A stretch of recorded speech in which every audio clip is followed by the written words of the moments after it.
안녕하세요. 교회론으로 새롭게 만나게 되었습니다. 오늘부터 4주간 교회란 무엇인가에 대해 함께 살펴보고자 합니다. 우리에게 익숙한 교회라는 단어인데요. 과연 우리는 이 교회를 어떻게 정의하고 이해하고 있는지 강의를 통해 점검해 보겠습니다. 또한 교회의 참된 의미를 함께 알아가는 시간을 갖겠습니다. 첫 시간은 바로 교회의 본질에 대해 알아가는 시간입니다.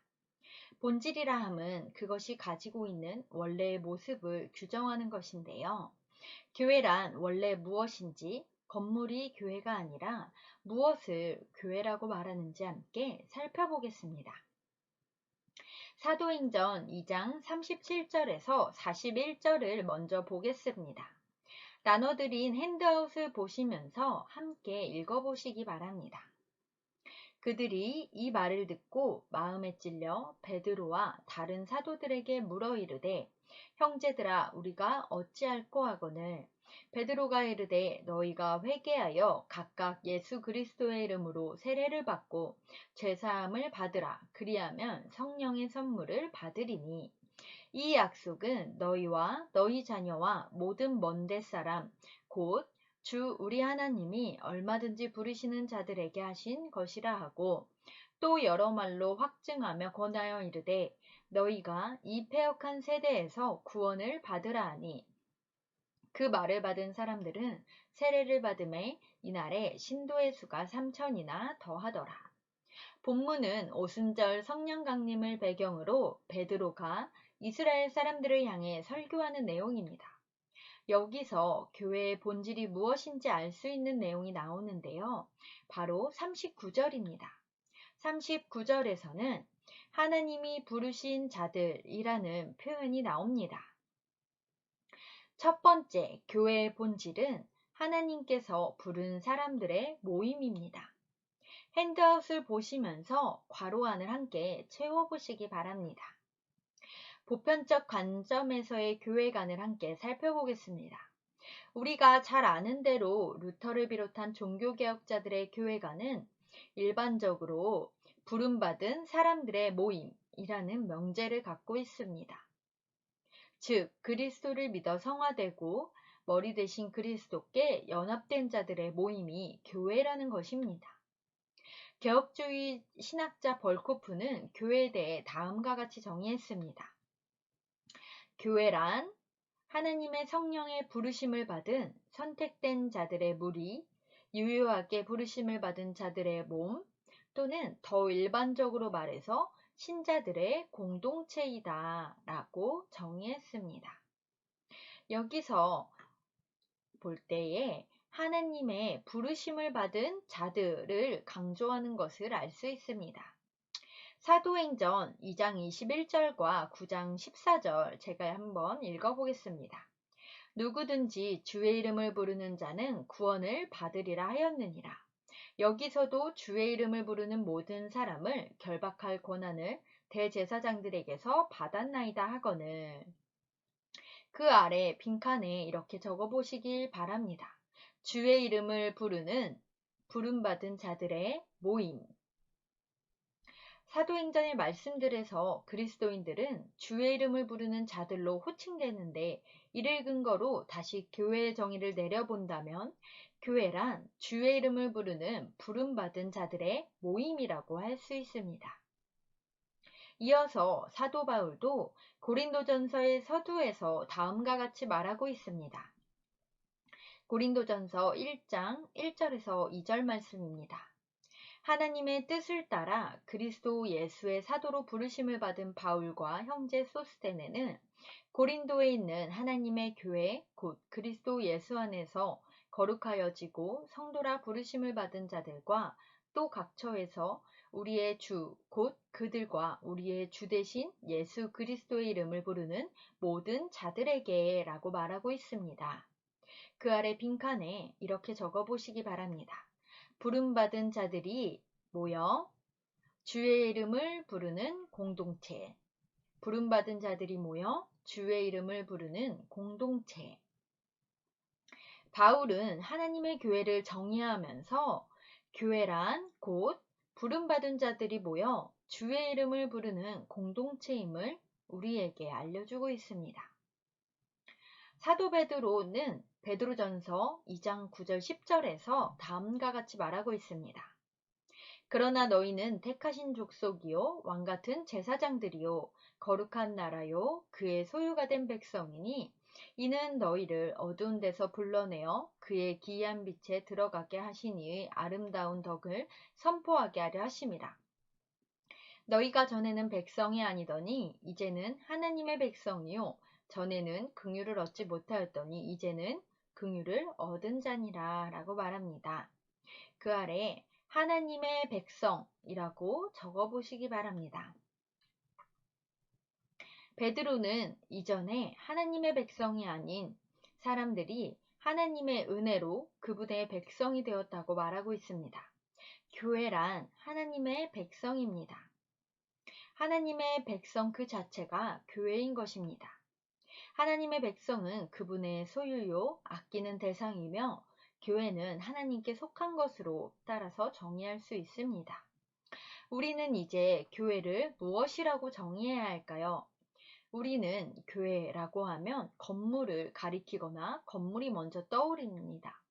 그러나 교회는 건물을 가리키는 것이 아닙니다.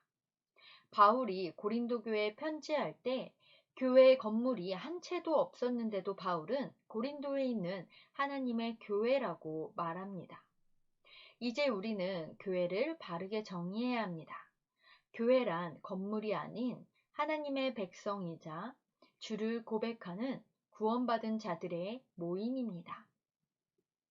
따라서 우리는 삶 속에서 우리가 교회라는 정체성을 가지고 살아가야 합니다. 교회가 본질적으로 무너질 수 있는 방법은 무엇일까요? 그것은 교회라는 구속받은 백성됨의 정체성을 잃어버리고 살아가는 것입니다. 우리는 모여 있을 때나 흩어져 있을 때나 하나님의 백성이며 교회라는 공동체임을 기억하며 살아가야 합니다.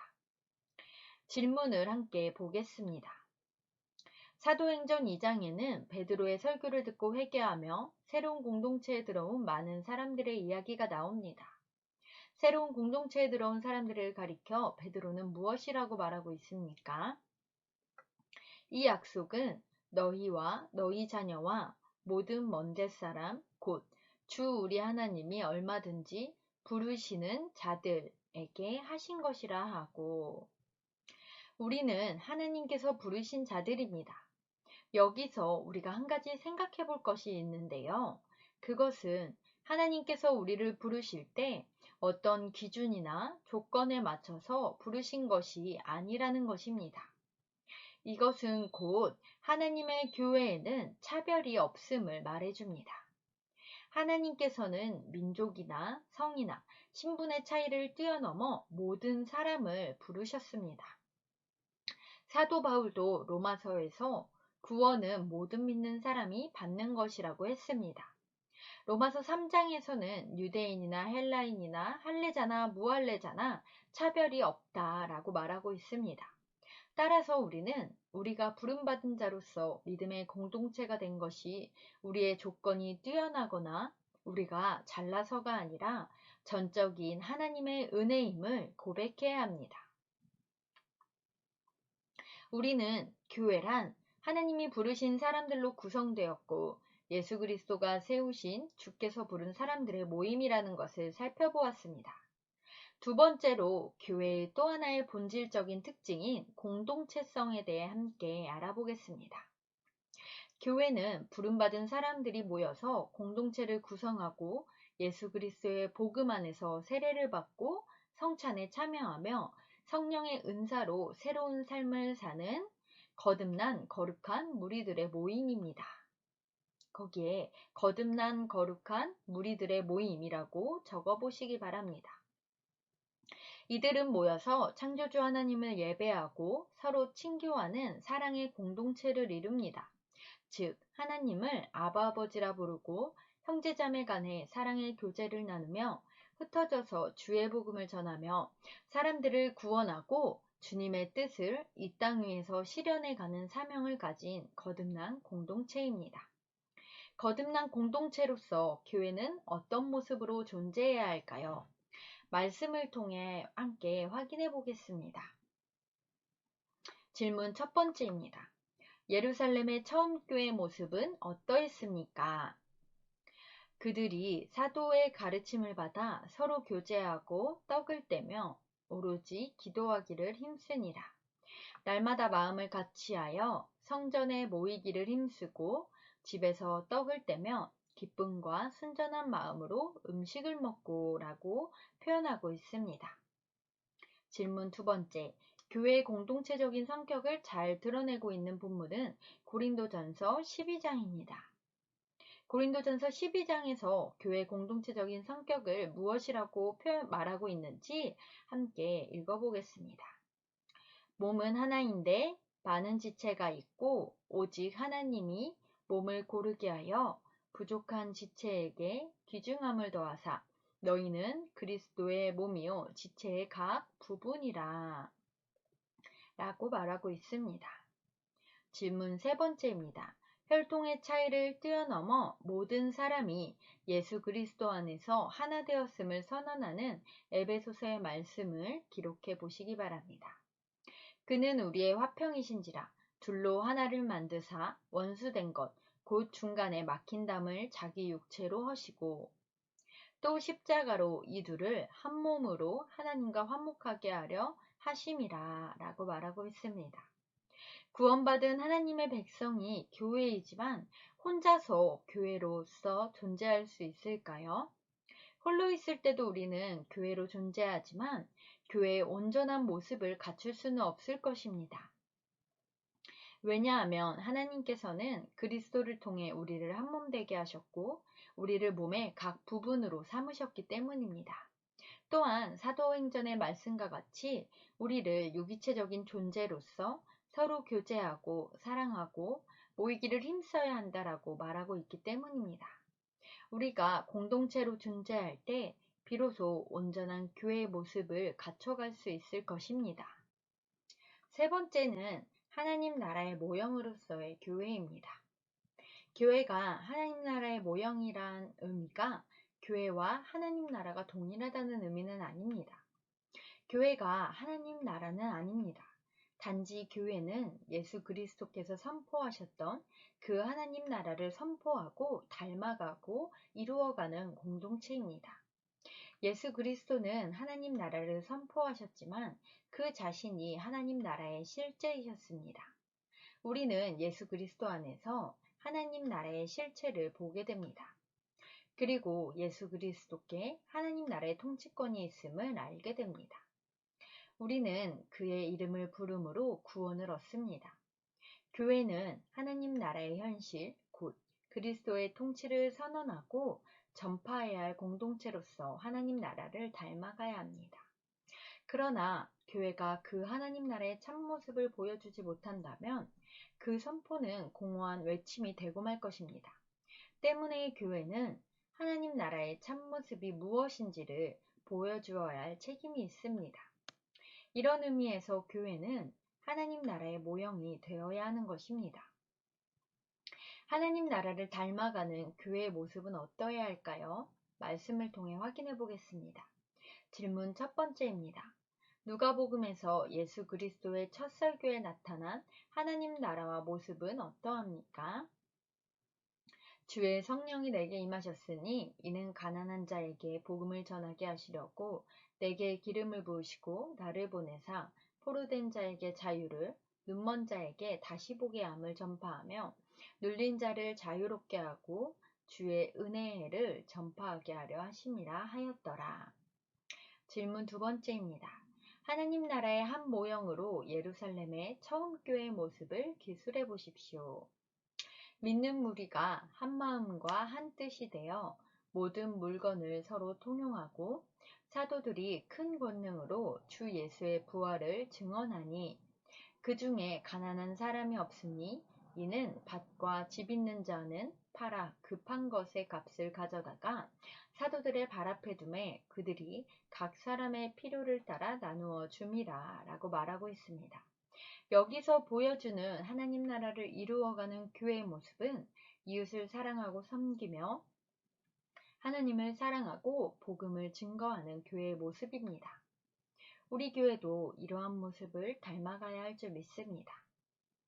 지금까지 교회의 본질에 대한 게 살펴봤습니다. 마지막으로 배운 내용을 적용해 보시기 바랍니다.